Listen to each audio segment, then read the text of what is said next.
Hi everybody, 11 Institute welcomes all the students of Standard 9 to Subject Science, Part 7 of video lecture series for chapter number 6, that is tissues. Right, so we have been discussing tissues and we are discussing two types of tissues, animal tissues and plant tissues. More specifically, in case of animal tissues, we are discussing the epithelial tissue. Right. Now we very well know that there are four different types of epithelial tissue and their major function is protection and covering the internal and external cavities or organs of the body. This is the main function of the epithelial tissue.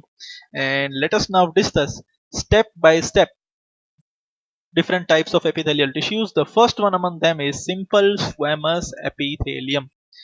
Before moving ahead, I would like to ask you a question, or I would like to remind you that the epithelial cells, right, epithelial cells are separated from underlying tissue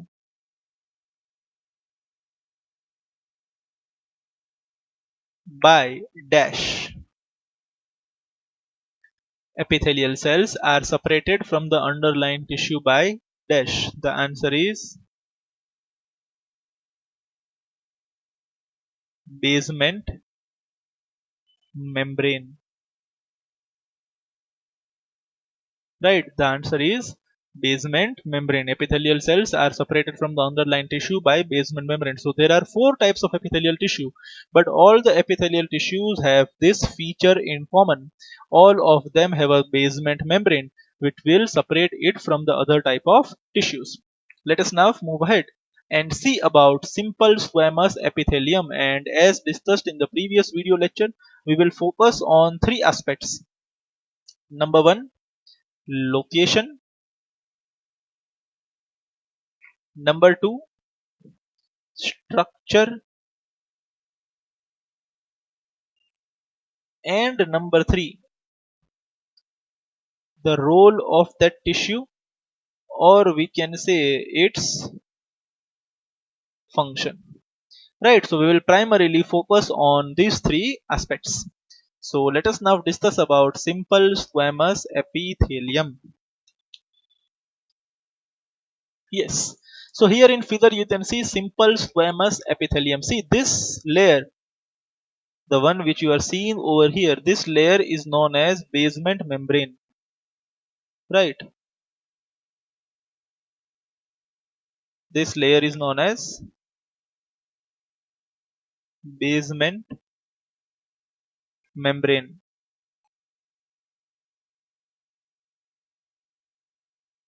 Fine. The cells above this are a single layer of cells, and you can see that these cells are flat. They are tightly packed with almost no intercellular spaces. Fine. This much is very much clear to us from the diagram. You can see the cells are flat and they are tightly packed. Now let us see what is given in the textbook. Location, right?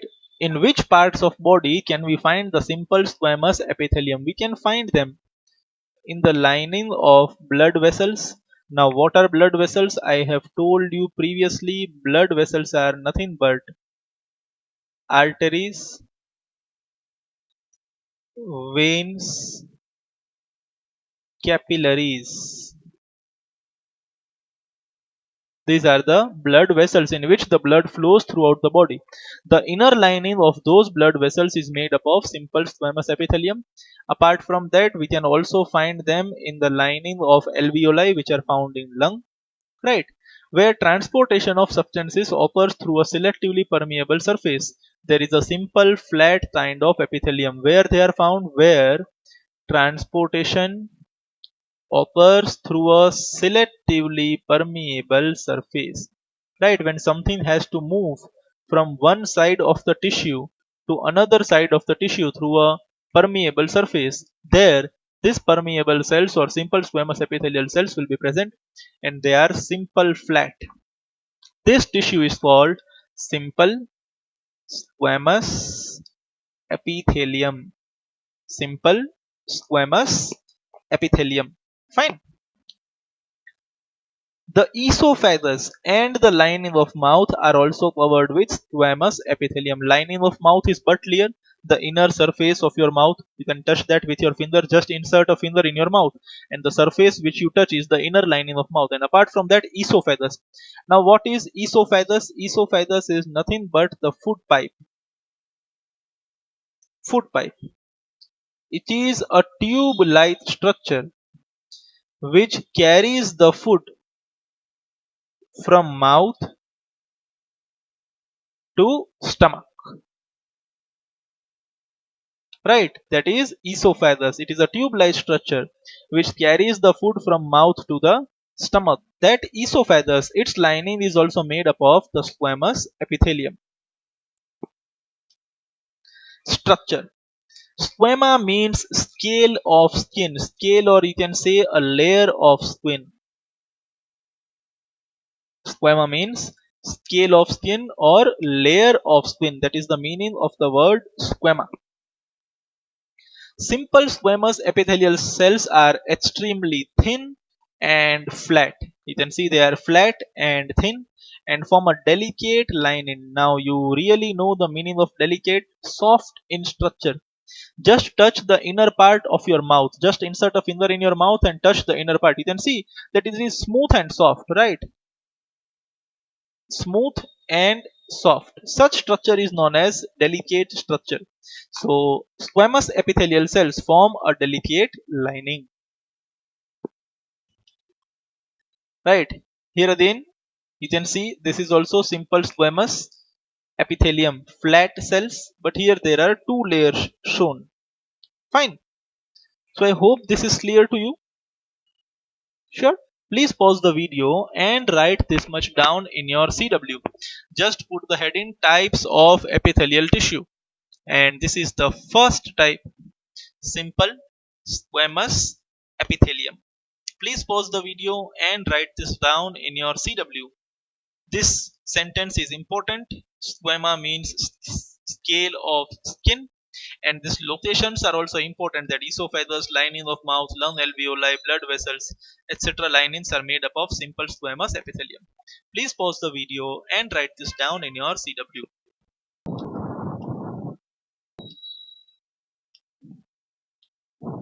Yes, so now we will see about stratified squamous epithelial tissue. Right. Now before moving inside, just see this word. What we studied was simple squamous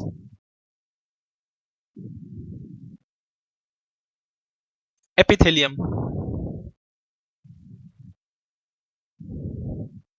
and what we are now going to study is about stratified squamous epithelium. So squamous epithelium is as it is, flat layer of cells.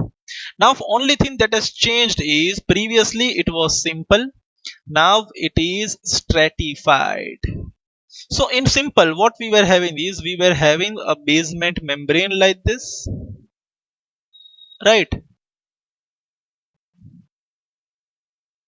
And on the surface of this basement membrane we were having many cells like this, right?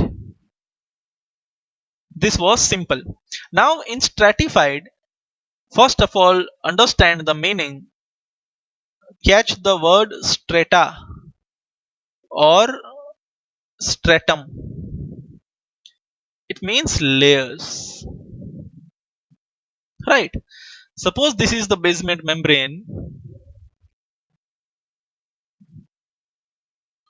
and on it, this is suppose the first layer of cells that we have.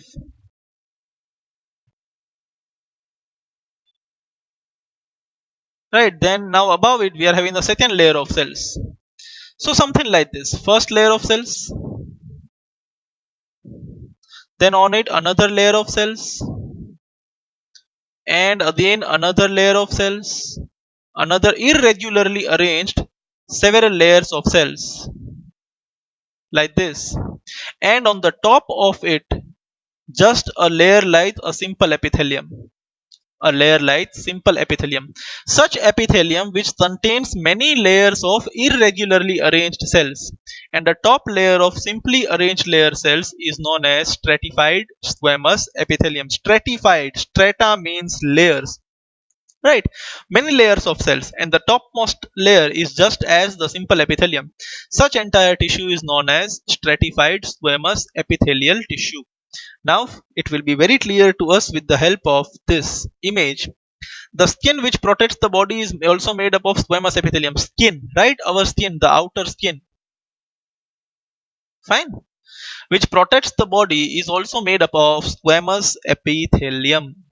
Right, means if you touch your hand, the skin which you can feel, that is made up of stratified squamous epithelial tissue. Right, this is the skin. See, this much layer, this much is known as stratified squamous epithelial tissue. Fine, you can see this is the muscle, this is bone, these are the arteries and veins, blood vessels, the underlying tissue, right? Then this is the basement membrane, and above the basement membrane you can see there are many layer of cells, irregularly arranged, many layer of cells, 5 to 6 layers of cells, and at the end there is a topmost simple layer. You can see, yes, there are many layers, 1 2 3 4 5 6 7 8. This many layers are there. Such layered epithelial cells are known as stratified squamous epithelium, nothing else. This is the structure of our skin, right? Our skin looks like this, it is made up of many layers, so that is stratified squamous epithelium. Skin epithelial cells are arranged in many layers to prevent wear and tear. See, many layers.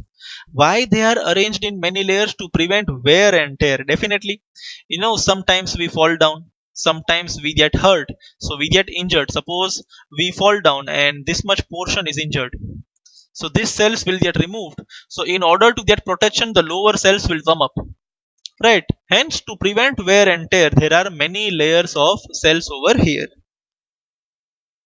Since they are arranged in a pattern of layers, the epithelium is called stratified squamous epithelium. Again, I will say the word layers means strata.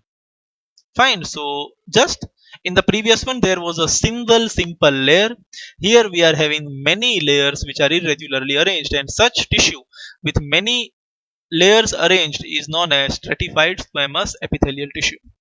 I request you to please pause the video, give this heading, and write these 3 points down in your CW. Fine. Please pause the video and write this down.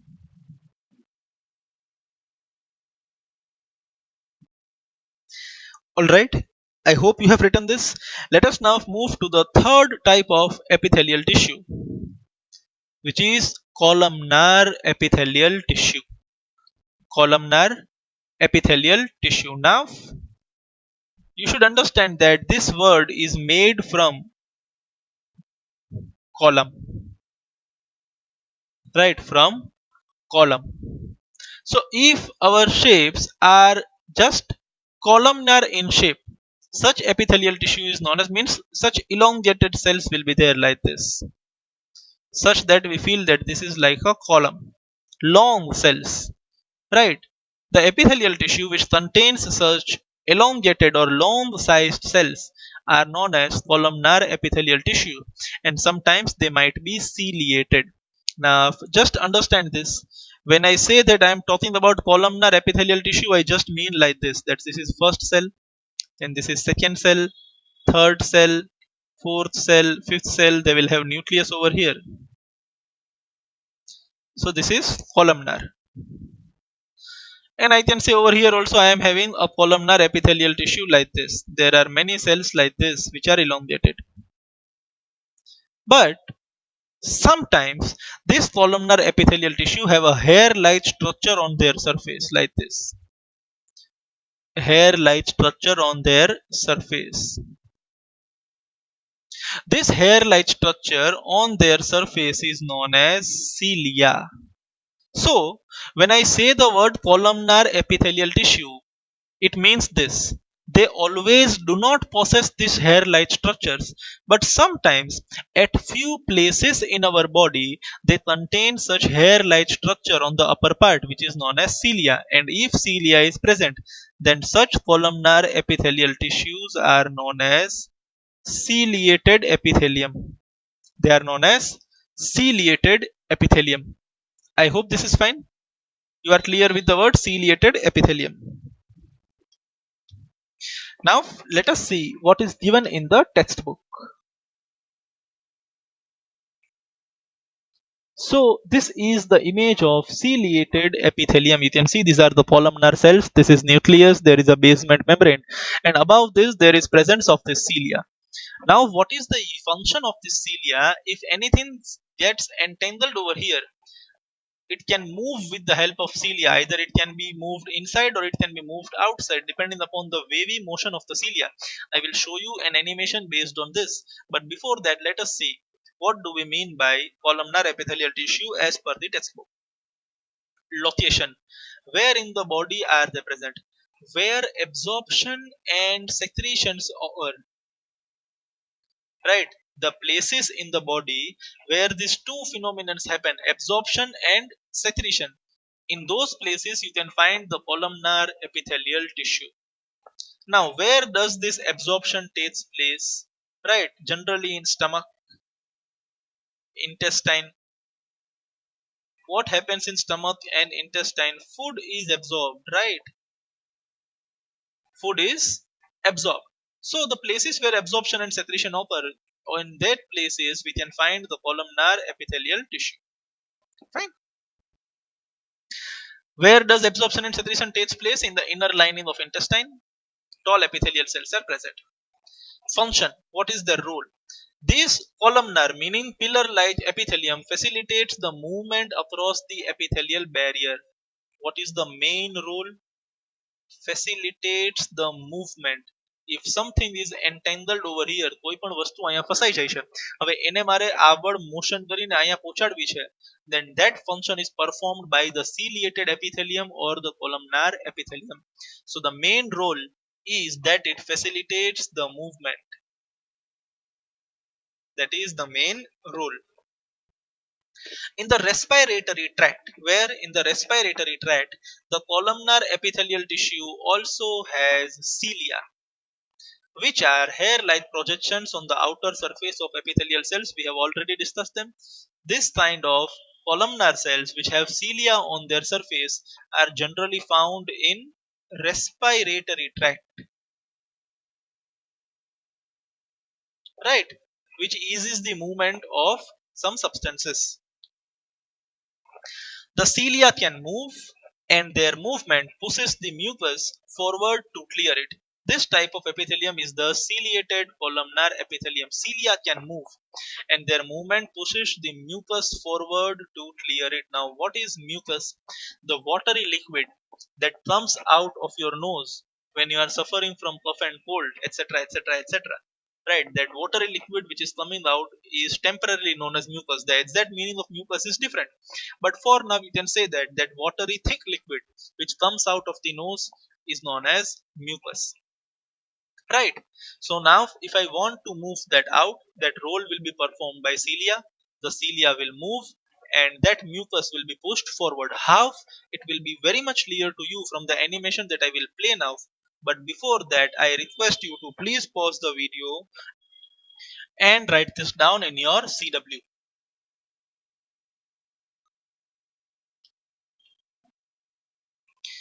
Alright, I hope you have written this.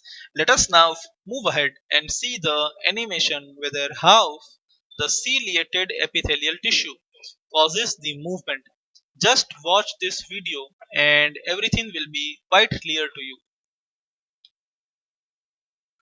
See, you can see movement over here. This movement is performed by cilia, right? You can see something moving from the surface, right? Now, just see, these are the cilia which are moving over the surface of the cells. See, this is the mucus that moves due to the movement of cilia. I hope this is quite clear to you. Fine, I will play it once again. See, this is from the surface, right? These are the epithelial cells. There is some movement over here. Now we will see the microscopic image. See, this is the columnar epithelium. These are the cilia that are moving. If something gets entangled, it will start moving. I hope this is now clear to you. What do we mean by ciliated epithelium and how does the mucus gets cleared with the help of it? Now we will discuss the fourth type of epithelium, which is the cuboidal epithelium, right? Also known as glandular epithelium. But as again, all the cuboidal epithelium are not glandular epithelium, right? Cuboidal, the word comes from cube. So if the cells are of the shape of cube, then that is cuboidal epithelium, and sometimes they also become glands, and such epithelium is also known as glandular epithelium, but not always. Fine, let us see what is given in textbook. Location and role. First time, their role is designated on their location. Cuboidal epithelium with cube shaped cells, right? With cube shaped cells forms the lining of kidney tubules, ducts of salivary glands where it provides mechanical support. What does it form? Lining of kidney tubules and ducts of salivary glands. Now salivary glands are generally present in mouth and they keep the mouth watered. You already know that the inner surface of your mouth is continuously watered. Why it is watered? Because there are some glands, some salivary glands present in the inner part of skin, and they will release this saliva, the liquid saliva, due to which our mouth is watered. So such salivary glands, their ducts are made up of nothing but the cuboidal epithelium. Right, see, this is the image for cuboidal epithelium, almost similar to columnar, but in columnar the size is bit more, this much. Here they are perfectly of the size of a cube, right? So as they are of the shape of a cube, they are known as cuboidal epithelium. Epithelial cells often acquire additional specialization, additional, not always. They acquire additional specialization as gland cells, which can secrete the substances at the epithelial surfaces, right? So this is suppose surface of a particular organ, and these cells, apart from the role of protecting and covering, they will have a new role, that is of secretion. They will be able to produce some substances and secrete it on the surface. They will produce some liquid and release it on the surface, so this surface will be now watery, right? At that time, these cuboidal epithelial cells will behave as glandular epithelial cells. They will behave as glands. They will release some substances from them on the surface of the tissue. Fine. Sometimes a portion of epithelial tissue folds inward and a multicellular gland is formed. This is glandular epithelium. This is the definition of glandular epithelium. A portion of epithelial tissue folds inward, where inward, and multicellular gland is formed. Multicellular, made up of many cells. This is glandular epithelium. Now exact meaning of this will be clear with this image. But before moving here, I request you to please pause the video and write this much down in your CW. Then I will explain you this point. Please pause the video and write this much down in your CW. Alright, I hope you have written this. Let us now move ahead and see the meaning of this third point. So you can see this image, right? This is a layer of epithelial cells. Now here they are getting folded inward. See, this is getting folded inwards, yet more inward, inward. Right? You can see a push and they are getting moved inwards. And ultimately you get a structure like this. See, this is now folded inwards. So the layer of cells, this much, that is folded inwards, it is multicellular, made up of many cells, and sometimes they are not exactly of this U shape. Sometimes they get entangled like this also, right? They get a rounded structure like this also. By folding inwards, the structure was like this. Now, if you fold from over here, this will get converted like this. Or if you fold, sometimes they get converted like this also. This is exocrine gland. This is endocrine gland. Those are two different types of glands. We need not to go in detail for now that what are exocrine and what are endocrine. But what is more important is that we are getting glands. From where? From simple layer of epithelial cells. When they get folded inward, they are converted into glands, and these glands, they will now release the substances on the surface. You can see they are releasing some substances, and those substances are moving to the surface. Here also they are releasing some substances, and those surfaces are moving on the surface, right?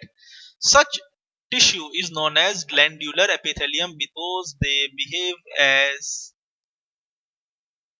glands. Fine. Such tissue is known as glandular epithelium. I hope this is quite clear to you. Now I will play one more animation for you in which almost all the types of epithelial cells will be quite clear to you. Just see this.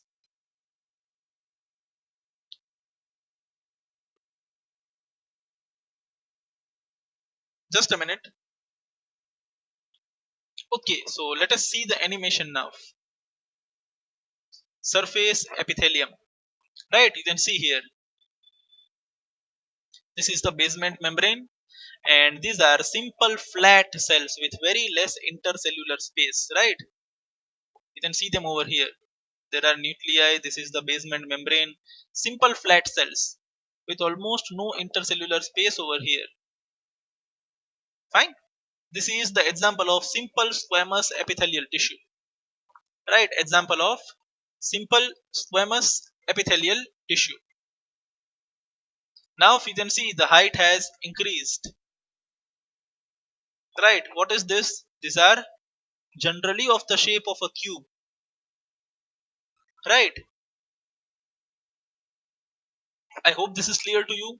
There is nucleus present inside. Again, you can see there is a tight covering over here, tightly packed, cube shaped. Now these are columnar.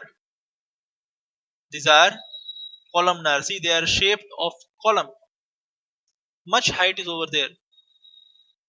On their surface, there can be presence of cilia also. These are the columnar epithelial tissues, and their surface, if has cilia, they are also known as ciliated epithelial tissues. Right? Cilia might be there or might not be there. That depends upon. But they are of the shape of a column, so it is known as a columnar epithelial tissue. Fine, you can see this is the cilia on their surface. This is columnar epithelium, and you can see cilia on their surface, right? There is cilia over here. Due to, see, you can see hair-like structure. Due to the movement of cilia, several substances can move outside or move inside.